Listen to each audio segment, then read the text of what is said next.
Design codes. Design codes are legal documents written by public bodies. They represent the minimum requirements for obtaining safe structures. Codes do not necessarily represent the best practice but try to prevent the engineers from making common mistakes, which will affect the safety.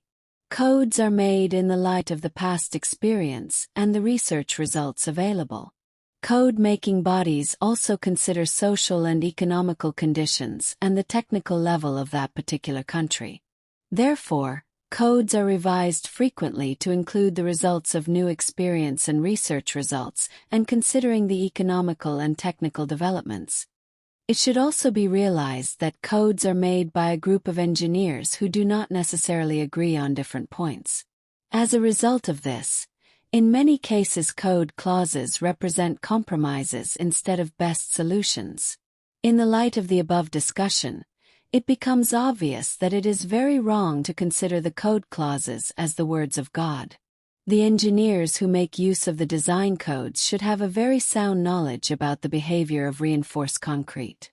It should be realized that although the design code requirements change from time to time, the basic behavior of reinforced concrete does not change. A good design engineer never applies the design codes blindly but uses them as a legal shield. In other words, for legal protection he does not violate the code but tries to find the best solution using his knowledge about the reinforced concrete behavior. In this book it is intended to teach the behavior and not the design codes. However, in a book on reinforced concrete it is not possible to ignore the design codes completely. Therefore, instead of following one code, reference will usually be made to 3 codes. 2 of these can be considered as international codes because many national specifications are based on these codes. These are the American Concrete Institute's Building Code, known as ACI 317-83 and European Concrete Committee Recommendations CEB 78. Reference will also be made to the Building Code of the Turkish Standards Institute, TS 500-84.